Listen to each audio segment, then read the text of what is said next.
Bonjour à tous et bienvenue dans le Grand JT des Territoires. Cette semaine, place à une édition spéciale été, un condensé de l'actualité préparé par les équipes du Grand JT des Territoires. Regardez.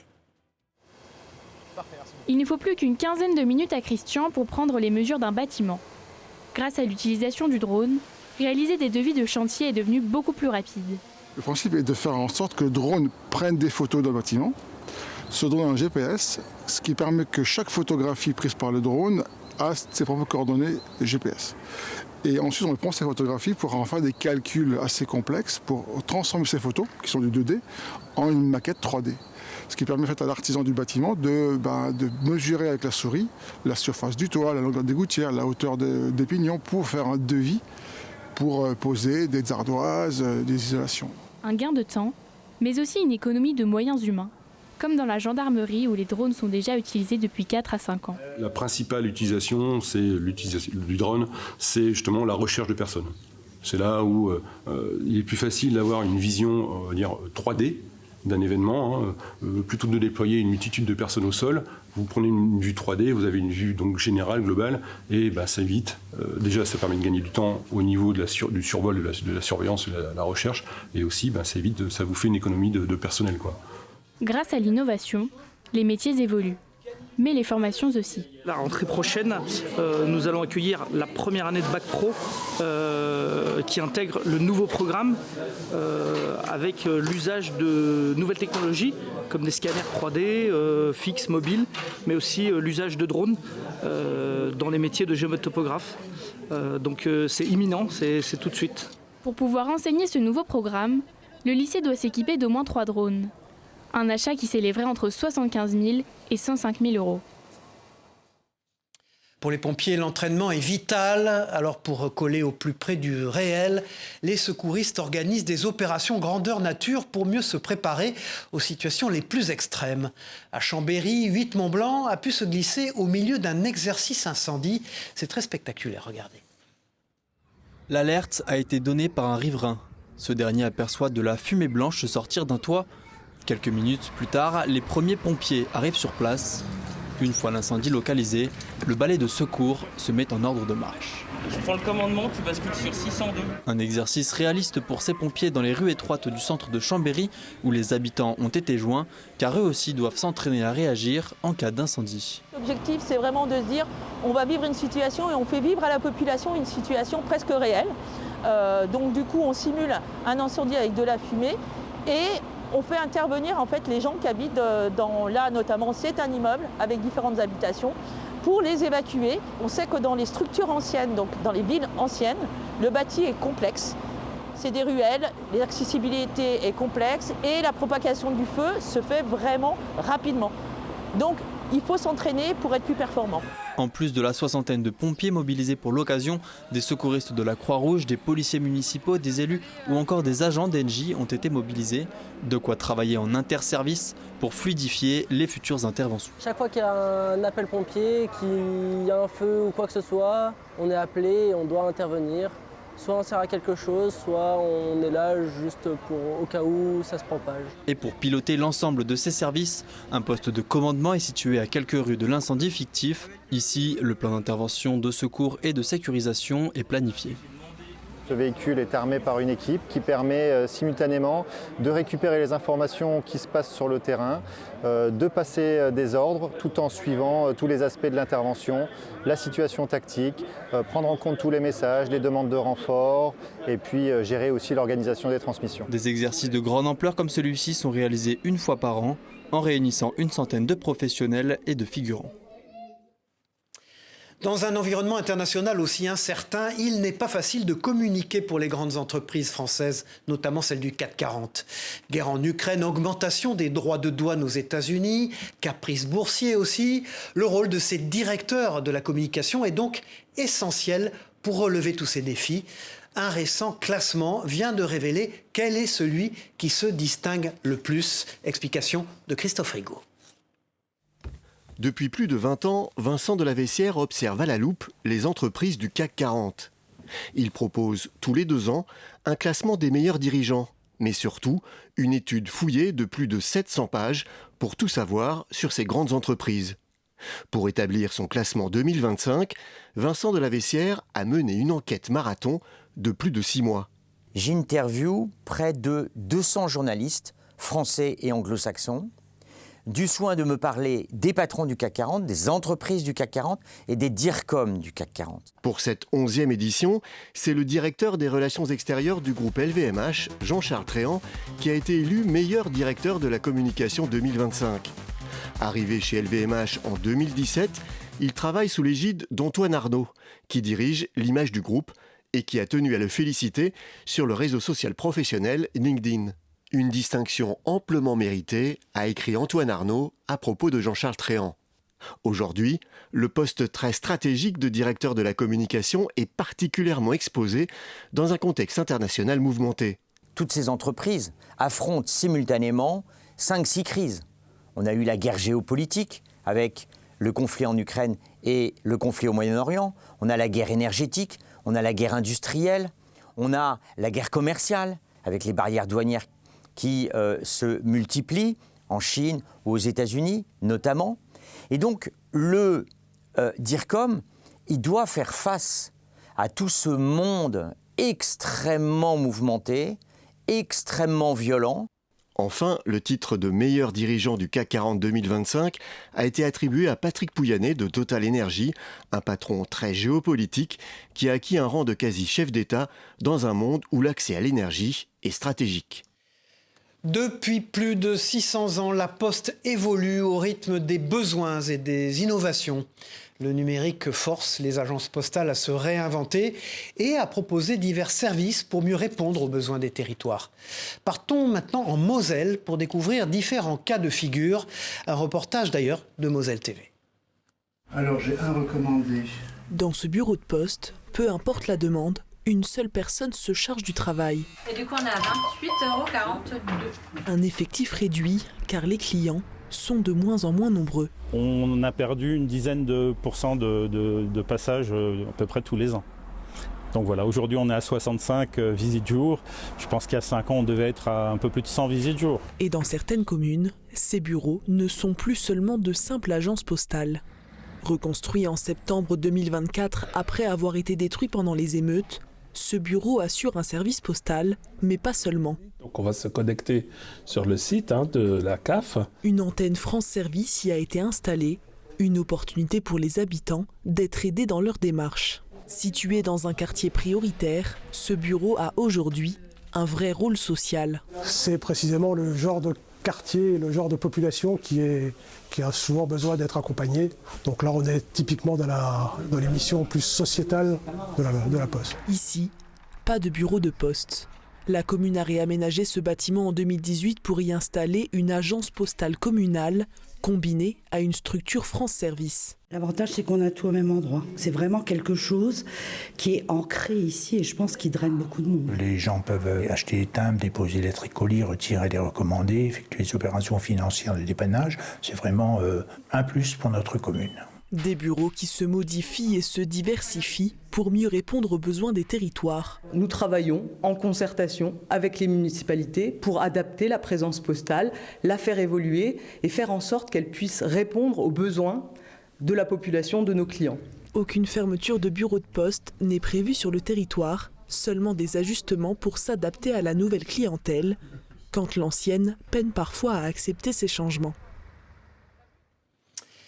Mise en place depuis 2020, l'étoile verte du guide Michelin récompense les restaurants pour leur engagement éco-responsable.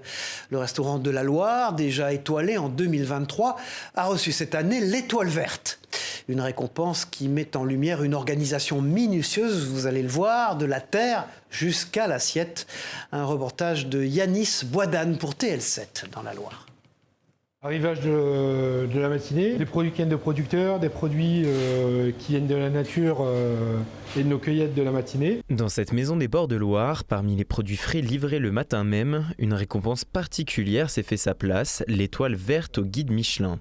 Récompensé pour sa gastronomie durable, le restaurant de la Loire et son chef Fabien Roux accueillent cette récompense avec une certaine fierté. Tendre vers une gastronomie plus durable, plus responsable, c'est très important pour nous, c'est vraiment nos convictions. tradition. Il faut savoir que dans la Loire et dans la Haute-Loire, avant nous, il y avait seulement 2 restaurants qui avaient cette étoile verte. Donc c'est une vraie fierté pour nous de les rejoindre avec l'étoile verte. Une distinction qui vient récompenser toute une organisation de la terre jusqu'à l'assiette. On n'utilise pas de pesticides, avec des variétés anciennes. On a un potager aujourd'hui extraordinaire où on fait quasiment entre 150 et 180 variétés de légumes à l'année. Et puis après l'écosystème qu'on a tissé autour du restaurant avec plein de petits producteurs qui nous aident, qu'on accompagne. Le tri des déchets, la récupération des eaux de pluie, le zéro gaspille. C'est notre philosophie depuis le départ et il a fallu un petit peu de temps pour mettre tout ça en place, pour qu'on arrive à une certaine maturité avec tout ça. Et aujourd'hui, cette étoile, j'ai récompensé ce travail qu'on a fait depuis 3 ans et demi maintenant. Dans ce restaurant, les récoltes sont faites 2 fois par jour dans le potager situé à quelques dizaines de mètres de la cuisine. Et dans ce domaine, c'est Bruno qui est aux baguettes. Ancien maraîcher de profession, il est devenu le jardinier attitré du restaurant. Je m'adapte à ce que demande le chef et on ne fait aucune modification du sol et on cherche les variétés qui vont s'adapter à nos sols. La démarche, elle est complètement environnementale. Un restaurant récompensé mais toujours ambitieux, Fabien Rowe et son équipe espèrent installer dès cette année des ruches pour produire leur propre miel, mais aussi accueillir des agneaux et des moutons pour poursuivre leur tonte éco-responsable dans le potager et ses alentours. Qui n'a jamais rêvé de dormir dans le lit d'Harry Potter ? Un établissement dans le centre-ville de Troyes propose des locations de chambres insolites pour une immersion totale dans l'univers des films et des séries mythiques. Regardez ce reportage de notre partenaire Canal 32 sur place. Donc là, on arrive dans la chambre Harry Potter. Le propriétaire, il avait vraiment une volonté de faire un décor très immersif. On retrouve la voie 9 3/4 et le Harry Potter en grandeur nature. On va avoir également des éléments de décor thématiques, tels que le chapeau et des petites baguettes magiques. Une expérience immersive dans l'univers des films et séries, c'est ce que propose la conciergerie Joya dans le centre-ville troyen. Hormis Harry Potter, 7 autres chambres thématiques sont proposées aux voyageurs. On a cet appartement qui offre une immersion totale avec une décoration complète, avec les tableaux, et qui permet de remonter dans le temps et de vivre une romance telle que Bridgerton. Pour les fans de la saga culte, on a également une chambre Star Wars avec des vaisseaux et Dark Vador. Et pour ceux qui souhaitent une ambiance parisienne, vous avez également la chambre Emily in Paris qui vous permet de vous asseoir au bord d'une terrasse pour déguster votre café. Il y a énormément de thèmes qui sont abordés au sein de cet immeuble. On a essayé de choisir les thématiques qui allaient le plus plaire aux voyageurs. Du style Harry Potter, Star Wars, c'est des choses qui sont connues par le grand public. Pour les chambres plus intimistes comme 50 nuances degrés, ça va être pour 2 personnes forcément. Ensuite, on a des chambres plus dédiées aux enfants et aux familles, type Jurassic Park, où on peut accueillir des enfants dans la petite cabane. On a essayé de mettre tous les éléments de confort pour que le voyageur soit autonome.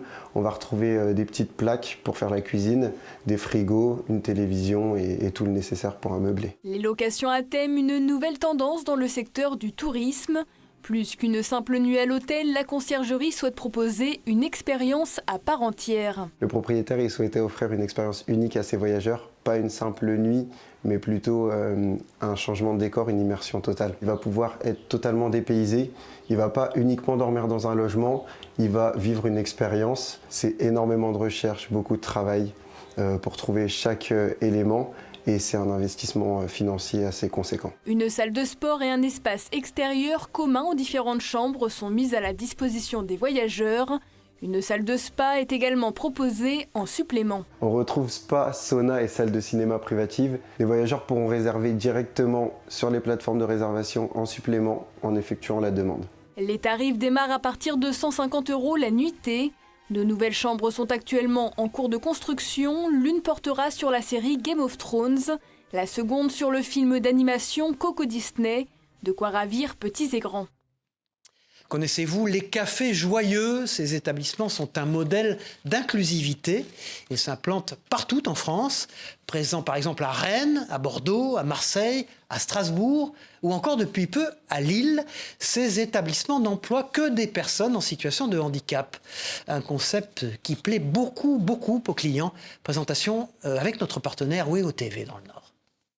C'est un café pas tout à fait comme les autres, en plein cœur de Lille. Un lieu qui porte bien son nom. Café joyeux ! Car ici on prépare des cafés, des repas, mais aussi et surtout des sourires. Sa mission, offrir un emploi à des personnes en situation de handicap mental ou cognitif. Charles-Henri fait partie des employés. Ce matin, il est au comptoir, mais ses missions sont variées. Le service, la caisse, là, un peu de plonge, un peu de cuisine quand c'est notre tour de en cuisine, et puis préparer les commandes. Une polyvalence notamment permise par Élise, superviseur. Elle guide au mieux les employés du café, comme Camille. Si jamais je vois qu'il y a quelque chose qui ne va pas ou qui manque, on incite à aller voir, on indique, on montre les choses à faire. Et puis après, au fur et à mesure que les équipiers apprennent tout seuls, on peut les laisser en autonomie sur pas mal de choses. Ouais. Julien est chef de cuisine. Lui aussi accompagne les équipiers dans leur mission, notamment pour la plonge. Une double casquette qui n'est pas de tout repos. Ici, tout est fait pour faciliter le travail des employés. Par exemple, ces Lego colorés qui leur permettent de repérer les tables associées à chaque commande. Un fonctionnement qui rend possible un service de qualité à la clientèle, mais c'est surtout la personnalité des serveurs qui la séduit. C'est absolument génial, hein. C'est de se faire accueillir comme ça par des gens qui sont absolument heureux de travailler et tout, c'est génial. Un petit mot, un remerciement, le livre d'or est là pour ça, et il ne manque jamais de messages. Ça fait du bien parce qu'au moins, ils sont constructifs, les messages sympas comme tout, c'est sympathique, voilà, c'est bienveillant. Un succès qui fait la fierté du gérant. Ça a très bien marché dès le départ, autant que ce soit pour l'affluence que pour la cohésion d'équipe et l'efficacité du travail. Ce lieu d'inclusion, de partage et de joie est le 21e à ouvrir en France. Au total, ce sont 7 personnes en situation de handicap qui y travaillent pour le moment. Voilà, on reste dans l'alimentaire. La pizza est un emblème de la gastronomie italienne. Chorizo, champignons, fromage, à vous de choisir ce que vous préférez. Mais au milieu de la carte de Jean-François, vous allez le voir, se glisse un extra, une pizza sucrée. Grâce à sa recette, il a réussi à décrocher la 3e place au championnat de France de pizza. Reportage de Vosges TV, regardez. Comme tous les mercredis, le camion à pizza de Jean-Pierre s'installe à Moyen-Moutier. Mais ce soir-là, en plus des pizzas traditionnelles au feu de bois, le jeune pizzaiolo de 29 ans a proposé un extra aux clients, une dégustation de sa pizza sucrée qui lui a permis de décrocher à Paris en avril dernier la 3e place au championnat de France de pizza dans la catégorie dessert. Hop là, madame. Il avait choisi de revisiter la tarte au citron meringuée avec un fond à base d'une pâte biga préfermentée dont la cuisson se doit d'être parfaite. Ça fait un peu plus d'1 an que je travaille sur la pâte. C'est une pâte avec 2 sortes de farine, 100% italienne. Il y a une maturation de 24 heures et après la pâte elle repose 48 heures, donc en tout 72 heures, ce qui fait qu'elle est hyper digeste et légère. C'est une cuisson parfaite parce qu'on peut la tenir sur 3 doigts sans qu'elle s'affaisse. Vient ensuite l'ajout des ingrédients avec 2 sortes de meringues, suisse et française, du citron sous la forme de crémeux, coulis et confit, un peu de barbe à papa au citron vert et la touche finale de l'amande fraîche de son jardin. Comment vous la trouvez? Très bonne mais surprenante, un mélange de saveurs qu'on n'attend pas sur une pizza, mais franchement une bonne surprise. Pour être honnête avec vous, normalement pour moi une pizza c'est pas sucré, et ben là c'est une excellente surprise. La meringue est fantastique, le citron, tout est bon, la pâte est très bonne, c'est très croustillant, c'est onctueux en même temps, donc c'est parfait. Jean-Pierre, jusqu'alors cuisinier, est devenu pizzaiolo, attiré par cette institution de la gastronomie italienne, la pizza. Et j'ai découvert presque une passion. Le système d'empattement, il y en a tellement de différents et il y a tellement de possibilités de s'amuser. Et son patron n'est pas peu fier de le compter dans son équipe. On le suit, on l'encourage et en tout cas on sera toujours avec lui pour qu'il continue comme ça. C'est une très bonne recrue pour nous et on veut le garder le plus longtemps possible et qu'il nous gagne plein de concours. Les Napolitains n'ont qu'à bien se tenir car Jean-Pierre compte encore améliorer son savoir-faire et se prend à rêver de décrocher le Graal à Rome, le titre de champion du monde de la pizza. Un avion sans bruit ni pollution, y croyez-vous vraiment? On y rêverait? Eh bien, figurez-vous que cet avion électrique existe. En escale en Ille-et-Vilaine, notre partenaire TVR a pu monter à bord. Sensation plus que garantie, regardez. Une prise de courant suffit pour refaire le plein du Pipistrel Vélis Electro, le seul modèle d'avion électrique autorisé à voler dans le monde. Depuis l'aéroport de Rennes et le parking de l'Aéroclub, la société Airskol propose des vols d'initiation avec cette propulsion électrique qui change la donne. On est plaqué au siège, on a des inclinaisons qui sont fortes, donc on va monter très vite, très fort, avec un bruit minimum, puisque à part le vent sur la cellule qui fait un peu de bruit évidemment, on a très peu de bruit sur cet avion qui fait 60 décibels contre 82, 84 pour un avion thermique, donc on est 14 fois moins bruyant en fait. Vous avez vu, hein, finalement, l'avion, on met quelques interrupteurs en marche et ça y est, c'est parti. La puissance qui arrive tout de suite. Avec cette nouvelle technologie se pose la question de la sécurité d'un avion électrique qui a une autonomie en vol de 45 minutes seulement. C'est 2 batteries dans l'avion, 2 batteries identiques et similaires qui sont utilisées simultanément en fait, au cours de l'évolution et du vol. Et si une batterie tombe en rideau, on a la deuxième qui est suffisante pour assurer, pour prendre le relais et aller atterrir. On n'est pas loin du planeur, donc j'allais dire même sans moteur, un pilote confirmé peut ramener l'avion en toute sécurité. Airschool est aussi une école de formation au pilotage en licence privée qui consiste en 45 heures de vol, dont les 2 tiers sont réalisables en électrique. À noter donc le prix d'un vol d'initiation en avion électrique, le rêve d'Icar en bas carbone, c'est 165 € les 30 minutes. Originaire d'Espagne, le paddle est la nouvelle tendance sportive en France. La discipline compte déjà 50 000 adhérents. La région Occitanie, elle, est la première région française en nombre de licenciés. Aujourd'hui, l'offre du paddle est aussi diversifiée que celle du tennis. Via Occitanie a donc voulu comprendre l'engouement autour de ce sport. Des vitres autour d'un terrain légèrement plus petit qu'un court de tennis et une raquette en carbone percée de trous, vous avez sûrement reconnu le paddle. Ce sport originaire du Mexique et importé d'Espagne en France n'est plus à présenter dans notre région. Depuis quelques années, l'Occitanie est la première région française avec le plus de licenciés. À Moguio, 3e club d'Occitanie, Jean-Bernard Quine enseigne le paddle depuis 8 ans. On est une région où on peut jouer beaucoup, c'est-à-dire que ce que j'ai remarqué, on est pratiquement 900-800 membres, donc ça veut dire qu'on est 400 membres de paddle. Et sur ces 400 membres de paddle, il y a 300 joueurs classés. C'est-à-dire qu'il y a des tournois toutes les semaines. On peut jouer, soit faire un tournoi le lundi, il y a des clubs qui proposent le lundi, des tournois le mardi, le mercredi, le jeudi. Des cours collectifs, des cours individuels ou une simple location du terrain ainsi que des créneaux pour les enfants. L'offre de paddle est aujourd'hui autant diversifiée qu'au tennis. Les tarifs avantageux d'un club municipal rendent le club de Moguio très attractif au point que les terrains sont souvent réservés une semaine à l'avance. C'est un sport très ludique, très facile d'accès. Vous pouvez jouer au paddle sans avoir fait vraiment de sport de raquette. On peut faire, vous arrivez 4 dames qui viennent faire une partie. Moi, en tant que moniteur, au bout d'une heure, je peux leur faire un match. Avec 15 000 licenciés en Occitanie, dont un tiers rien que dans l'Hérault, des enseignes spécialisées commencent à voir le jour. Ouvert depuis le 30 novembre, Sam a déjà vendu des centaines de raquettes. Ce qu'on me demande, c'est surtout du conseil par rapport aux raquettes, parce que il y a beaucoup de choix.